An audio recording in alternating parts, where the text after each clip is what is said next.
یہ ساری کی ساری ان کے معاملات جو ہے وہ چندے کی بقا کی جنگ ہے. اور اس کو آپ چیک کر سکتے ہیں کہ آفیشلی آپ اگر امام مساجد اور خطباء کی تنخواہیں دیکھیں نا تو 20 سے 30 ہزار سے زیادہ نہیں ہوتی ہیں جو جمعہ پڑھانے والے ہیں. لیکن انہوں نے گاڑیاں رکھی ہوئی ہیں. ان کا لیونگ سٹینڈرڈ ایسا ہے کہ 1 لاکھ روپے مہینے کی آمدن والے کا بھی ویسا نہیں ہے. تو سر ان سے ہم پوچھ نہیں سکتے آپ کہ سر 4 سال پہلے تو آپ سائیکل پہ آئے تھے, آج آپ کے پاس کوٹھی ہے اور گاڑی اور ڈرائیور ہے, اور اس گاڑی میں پٹرول ڈلتا ہے, پانی سے نہیں چلتی, یہ کہاں سے آیا ہے؟ اور آپ ہمیں خود ہی سناتے ہیں کہ سیدنا عمر سے بھرے مجمع میں ان کے کرتے کے بارے میں, لباس کے بارے میں کسی نے پوچھ لیا تھا تو انہوں نے ممبر پہ جواب دیا تھا. تو آپ بھی ممبر پہ ہی جواب ہمیں دے دیں. آپ کہیں گے آپ ذرا کمرے میں تشریف لے آئیں, ہاں آپ کو یہ کہیں گے. تو ان سے پوچھیں کہ یہ 20,000 کی تنخواہ میں یہ $20,000 تو نہیں ہے پاکستانی روپیز میں, یہ اتنا اللہ کا فضل کیسے ہے آپ کے اوپر؟ تو پھر وہی بات ہے کہ گل وچ کوئی اور ہے, اندر کی بات پھر کچھ اور ہے.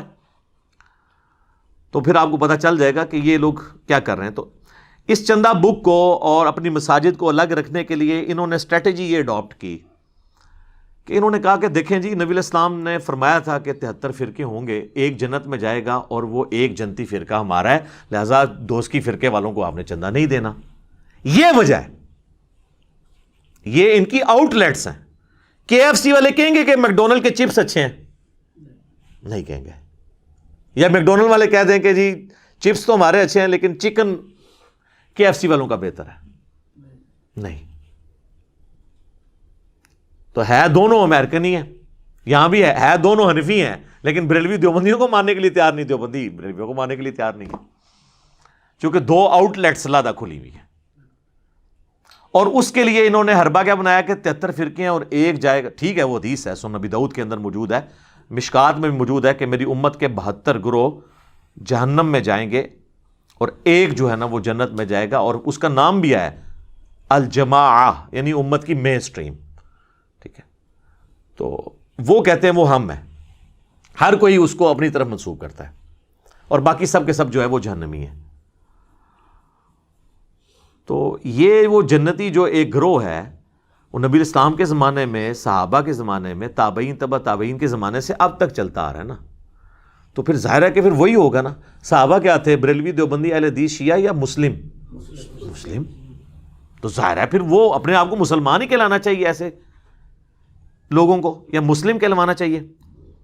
اور قرآن حکیم میں تو بالکل اس کے اپوزٹ بات ہے جو انہوں نے اس حدیث کا غلط مفہوم لیا. انہوں نے پبلک کو یہ بتایا کہ جس کا کوئی فرقہ نہیں ہے نا تو وہ سمجھے فارغ ہے, کیونکہ نبی علیہ السلام فرمایا 73 فرقے ہوں گے.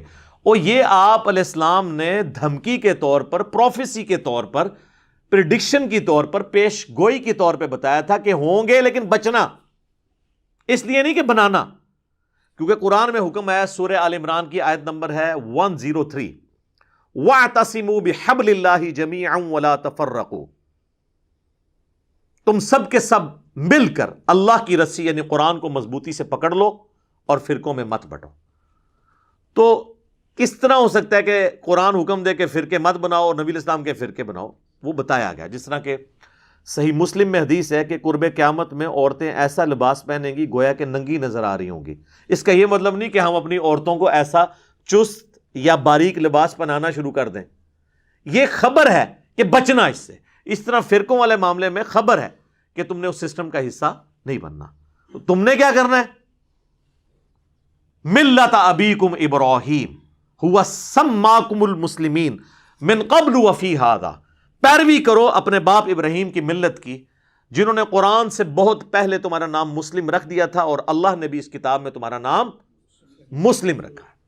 تو سر اسی کو تو ہم عرض کرتے ہیں کہ نہ میں وابی نہ میں بابی, میں ہوں مسلم علمی کتابی. لیکن مجھے لگتا ہے آپ لوگوں کو تو اسی وقت سمجھ آئے گی جب سمجھ آنے کا فائدہ نہیں ہے.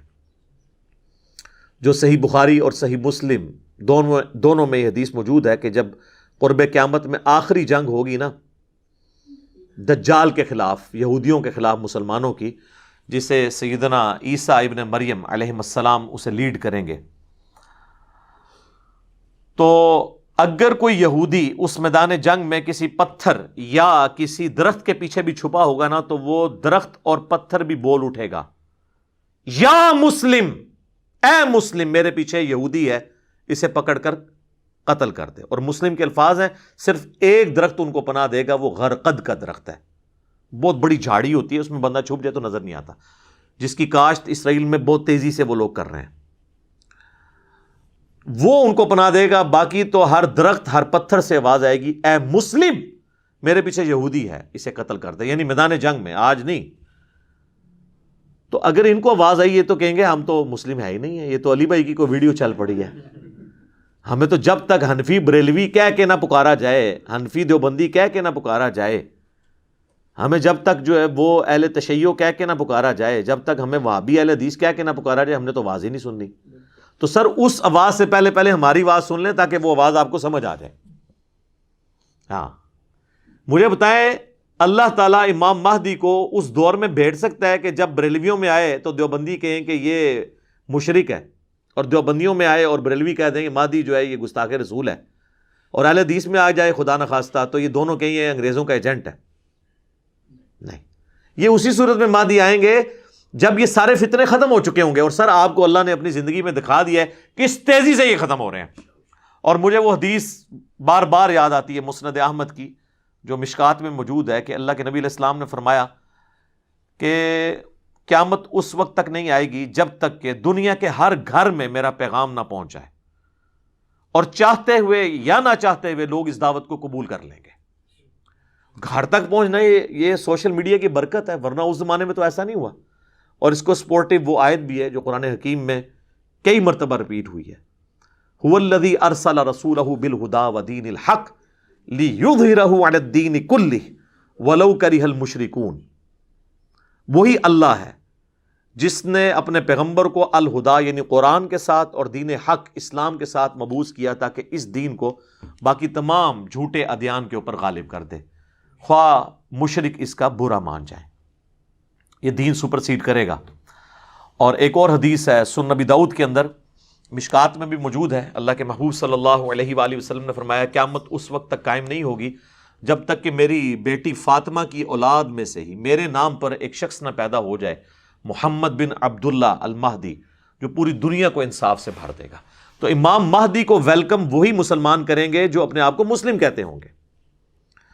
اور یہ پلیٹ فارم اللہ کے فضل سے پوری دنیا میں اس وقت لیڈنگ پلیٹ فارم اسی امام مہدی کی تیاریاں اور سیدنا عیسیٰ ابن مریم کی آواز پہ جو لوگ لبیک کہیں گے انہی کے لیے تیاریاں ہو رہی ہیں الحمدللہ انشاءاللہ تعالی. اور اینڈ پہ آپ کو دعوت دوں گا کہ ہمارے محبوب صلی اللہ علیہ وآلہ وسلم کو اللہ تعالیٰ نے یہ تعلیم دی کہ جب بھی بات ہونی ہے کتابی بات ہونی چاہیے. سورۃ الاحقاف کی آیت نمبر 4 میں ایتونی بکتاب من قبل ھذا او اثارۃ من علم ان کنتم صادقین. اے نبی اگر یہ کافر آپ سے بحث کریں تو ان سے کہو کہ میرے پاس کوئی کتاب لے کر آؤ. اگر قرآن کو نہیں مانتے اس سے پہلے الہامی کتابوں میں کوئی بات لکھی ہوئی ہے نا جو تمہارے شرکیہ عقیدے کو سپورٹ ہے، اور لے کے آؤ. یا انبیاء کے آثار، علم کے آثار، انبیاء کے آثار یہی ہے نا، علم کے آثار، اگر تم سچے ہو. تو کیا کہا؟ ایتونی بکتاب من قبل ھذا او اثارۃ من علم. کتاب بھی آ گیا اور علم بھی. تو یہی تو ہم کہہ رہے ہیں کہ نہ میں وابی نہ میں بابی، میں ہوں مسلم علمی کتابی. یہ قرآن کی آیت سے ہی میں نے ڈٹ کیا، اور اس کو سپورٹیو حدیث ہے جو حجۃ الوداع کی حدیث ہے. صحیح مسلم میں تو حجۃ الوداع کا جو خطبہ امام جعفر نے نقل کیا امام باقر سے، اور امام باقر نے جابر بن عبداللہ سے. امام باقر ہے محمد بن علی بن حسین بن علی، حضرت حسین کے پوتے علیہم السلام اجمعین. وہ کہتے ہیں کہ نبی علیہ، بڑی لمبی حدیث ہے، نبی علیہ السلام نے حجۃ الوداع کے موقع پر فرمایا تھا میں اپنے باتوں میں ایک ایسی چیز چھوڑ کے جا رہا ہوں جسے مضبوطی سے پکڑ لوگے کبھی گمراہ نہیں ہوگے، وہ اللہ کی کتاب ہے. مسلم میں جو حجۃ الوداع کا خطبہ ہے اس میں صرف کتاب اللہ ہے. البتہ المستدرک للحاکم میں ایک حدیث ہے، الموطا امام مالک میں وہ چھوٹا ہوا واسطہ ہے، حاکم میں کہ میں اپنے بعد 2 چیزیں چھوڑ کے جا رہا ہوں، ایک اللہ کی کتاب اور دوسرے اس کے نبی کی سنت صلی اللہ علیہ وآلہ وسلم. آج کی ڈیٹ میں جو سنت احادیث سے ڈرائیو ہوگی، عملی تواتر سے، جو اجماع امت سے چل رہی ہے. اور یہ یعنی سنت کو ماننا کتاب اللہ ہی کو ماننا ہے. سورہ نساء میں آیا نا من یطع الرسول فقد اطاع اللہ، جس نے رسول کی اطاعت کی گویا اس نے اللہ کی اطاعت کی. اور میں نے تو اس میں ایک اور حدیث ایکسپلور کر لی ہے کتاب اللہ اور سنت کے اوپر، مسلم شریف میں بھی 394 نمبر حدیث کہ عیسیٰ ابن مریم جب دنیا میں تشریف لائیں گے تو راوی حدیث کہتا ہے کہ وہ تمہیں تمہارے رب کی کتاب اور تمہارے نبی کی سنت کے مطابق چلائیں گے. سر فقہ حنفی کے مطابق نہیں چلائیں گے. کتاب اللہ اور سنت کا ذکر مسلم شریف کی حدیث میں بھی موجود ہے. ہاں ان کے بڑے بزرگوں نے لکھا ہے، وہ جسے کہتے ہیں شیخ احمد سرندی، یا کہتے ہیں وہ 1000 سال کا مجدد ہے، مجدد الفسانی، کہ وہ کہتے ہیں ہمارے بزرگوں نے کشف کے ذریعے دیکھا ہے کہ حضرت عیسیٰ علیہ السلام بھی فقہ حنفی کے مطابق عمل کریں گے. پھر ان کو شرم آئی کہ یہ تو بہت بڑا دعویٰ ہے ان کا. نہیں، امام حنیفہ کے ساتھ ان کا اجتہاد مل جائے گا. وہ پہلے قرآن حدیث ملا، عقیدے ملا، اجتہاد کیڑا؟ اجتہاد تے آج نہیں پہ ملتا. آج کے 90% مسائل امام حنیفہ کے دور کے مسائل ہی نہیں. کیمرے کا مسئلہ، انتقال خون کا مسئلہ، پوسٹ مارٹم کا مسئلہ، کتبین پہ نماز کا مسئلہ، اعضاء کی پیوند کاری کا مسئلہ، اعضاء ڈونیٹ کرنے کا مسئلہ، دعوے ان کے سنیں. اور آگے لکھا ہوا ہے کہ بالفرض اگر کوئی پیغمبر اس امت میں ہوتا تو فقہ حنفی سے ہوتا. یہ بھی لکھے حال، اندازہ کرو. ویسے ایک جھوٹا آیا فقہ حنفی چی آؤ. ہاں، غلام احمد قادیانی دجال. اور جس کو یقین نہیں ہے نا، جو جا کے دیکھ لیں، وہ اپنی عبادت گاہوں میں حنفی طریقے کے مطابق نماز پڑھتے ہیں. بخاری مسلم میں رفع الیدین والے طریقے سے نماز نہیں پڑھتے. یہ دکھائیں کہ وہ نماز اس طریقے پہ پڑھتے ہوں. تو جو رفع الیدین کے مطابق نماز پڑھتا ہے وہ تو کبھی بھی قادیانی کی طرف جا ہی نہیں سکتا. تو کتاب اللہ اور سنت کا ذکر مسلم شریف میں بھی اس حوالے سے الحمدللہ ملتا ہے. اور باقی جو موسٹ ڈسائسو حدیث ہے وہ غدیر خم کی حدیث، جو 4 حدیثیں ہیں مسلم شریف میں 6225 سے 6228 تک. نبی علیہ السلام نے اپنی وفات سے 2.5 مہینہ پہلے حج کے بھی بعد مکے سے مدینے آتے ہوئے خم نامی گاؤں میں ایک خطبہ دیا. بڑی لمبی حدیث ہے، اس میں الفاظ ہیں: اے لوگو آگاہ ہو جاؤ، میں بھی ایک انسان ہوں، قریب ہے کہ اللہ کا قاصد یعنی موت کا فرشتہ میرے پاس آئے اور میں اس کی دعوت قبول کر لوں. میں اپنے بعد تم میں 2 بھاری چیزیں چھوڑ کے جا رہا ہوں. ان میں سے پہلی چیز اللہ کی کتاب ہے، اس میں ہدایت ہے، اس میں نور ہے. تم اللہ کی کتاب کو پکڑو، اپنا تعلق اس کتاب کے ساتھ مضبوط کرو. اللہ کی کتاب اللہ کی رسی ہے. وَاعْتَصِمُوا بِحَبْلِ اللَّهِ جَمِيعًا وَلَا تَفَرَّقُوا. جو اسے پکڑے گا ہدایت پہ ہوگا، جو چھوڑ دے گا گمراہ ہو جائے گا. زید بن ارقم کہتے ہیں پھر نبی علیہ السلام ترغیب دلاتے رہے، اللہ کی کتاب، اللہ کی کتاب، اللہ کی کتاب. اور پھر فرمایا دوسری بھاری چیز میرے اہل بیت ہیں، میں اپنے اہل بیت کے معاملے میں تمہیں اللہ کا خوف دلاتا ہوں. میں اپنے اہل بیت کے معاملے میں تمہیں اللہ کا خوف دلاتا ہوں. میں اپنے اہل بیت کے معاملے میں تمہیں اللہ کا خوف دلاتا ہوں، یعنی ان کے ساتھ حسن سلوک کرنا.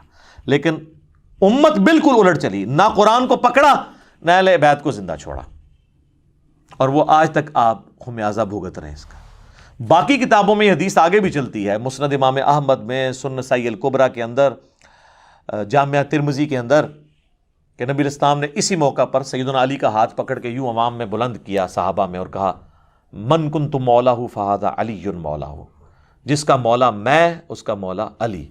جس کا جگری یار میں، اس کا جگری یار علی. جس کا آقا میں، اس کا آقا علی. جس پر میں حق رکھتا ہوں اس پر علی بھی حق رکھتے ہیں. یہ تینوں معنی درست ہیں، کیونکہ حضور نے اپنی سپورٹ میں آیت تلاوت کی. صحابہ سے کہا کہ میں کیا تم پہ تمہاری جانوں سے بڑھ کر حق نہیں رکھتا؟ النبی اولیٰ بالمؤمنین من انفسہم وازواجہ امہاتہم. نبی مومنین کی جانوں پر ان سے بڑھ کر حق رکھتے ہیں، اور نبی کی بیویاں امت کی مائیں ہیں. حضور نے کہا تم میرا یہ حق ولایت تسلیم کرتے ہو؟ صحابہ نے کہا بلا. تو فرمایا پھر من کنت مولاہ فہذا علی مولاہ. تو سر اس کے ساتھ پھر کیا مطلب نکلا؟ اس کا آقا ہی نکلا نا، کہ جو اپنے اوپر میرا حق تسلیم رکھتا ہے وہ حضرت علی کا حق بھی تسلیم رکھے. تو یہ پلیٹ فارم ہے سر، غدیر خم پہ کھڑا ہے. توحید بھی قرآن کی بیان ہو رہی ہے اور اہل بیت کا دفاع بھی ہو رہا ہے. اہل بیت کے دشمنوں کے اگینسٹ بنو امیہ اور ان کے چمچوں اور ان کے خدمت گزاروں کے اگینسٹ ہم الحمدللہ کھڑے ہیں. یہ پلیٹ فارم غدیر خم پہ کھڑا ہے. حجۃ الوداع پہ بھی یہی کھڑا ہے. ہر چیز کا حوالہ کتاب و سنت سے، اللہ کے فضل سے. آخر میں آپ کو اپنی اکیڈمی کا نمبر بھی بتا دیتا ہوں. اس لیے نہیں کہ چندہ بھیجیں، آن لائن ٹرانسفر کریں، نہ سر. فری ریسرچ پیپرز منگوائیں، کربلا والا بھی فری، صرف ڈاک کا خرچہ 300 آپ نے دینا ہے، فری آئیں گے، 12 کا پیکج، 9 ریسرچ پیپرز، 3 اذکار کارڈ، اور احادیث کی کتابیں بھی نو پروفٹ نو لاس کے اوپر، مارکیٹ سے آدھی قیمت کے اوپر، بخاری، مسلم، مشکات آپ منگوا سکتے ہیں، صرف آپ نے ڈاک کا خرچہ دینا ہے اور اس کی وہ آدھی قیمت آپ نے دینی ہے۔ اس کے لیے صبح 9 سے لے کر شام 5 بجے تک ہماری اکیڈمی کا نمبر ہے 032159000162، اور اگر باہر سے کریں گے تو +92 کے کوڈ کے ساتھ 32159000162۔ بیچ میں نمازوں کا وقفہ بعض اوقات آ جاتا ہے، آپ ٹرائی کرتے رہیں، انشاءاللہ آپ کا نمبر مل جائے گا، تو آپ ڈاک منگوا سکتے ہیں۔ باقی یہ کوئی کمائی کے لیے نہیں، اللہ کے فضل سے ہماری اپنی جیب سے پیسے لگ رہے ہوتے ہیں اس کے اوپر، صرف ہم کہتے ہیں کہ لوگوں کے پاس کتابیں آ جائیں۔ میں اکثر کہتا ہوں کہ میری یہ بلٹ پروف شیٹ جو ہے نا، یہ کتابیں ہیں، میرے تک پہنچنا ان کتابوں کو پھر نعوذ باللہ آپ کو انکار کرنا پڑے گا۔ میں تو اس طرف بیٹھا ہوا ہوں نا، میں جو کچھ پیش کر رہا ہوں ان کتابوں سے کر رہا ہوں، تو ٹھیک ہے آپ انکار کریں، میرے تک تو آپ نہیں پہنچیں گے، آپ خود ہی وہاں پہنچ جائیں گے جہاں پہ شیطان آپ کو پہنچانا چاہتا ہے، اور ان کتابوں کو پکڑ لیں گے اور پیار اور محبت کے ساتھ آپ ایک دفعہ کہہ دیں گے کہ نہ میں وابی نہ میں بابی، میں ہوں مسلم علمی کتابی، تو انشاءاللہ تعالی آپ سچائی کے راستے تک پہنچ جائیں گے۔ اور پھر آپ نے اس دعوت کو بڑے سافٹ طریقے سے لوگوں تک پہنچانا ہے۔ کس طریقے سے؟ کہ آپ نے کہنا ہے کہ مرنے سے پہلے اے مسلمان کر لے اس پہ غور، کتابوں کا خدا اور ہے، بابوں کا خدا اور، جس خدا کا تعارف آسمان سے نازل ہونے والی کتاب میں اور نبی صلی اللہ علیہ وآلہ وسلم کی تعلیمات میں ہے، اس سے ہٹا کے آپ کو بابوں نے پیش کیا ہے۔ بابے مانتے اسی خدا کو تھے لیکن ان کوالٹیز کے ساتھ نہیں۔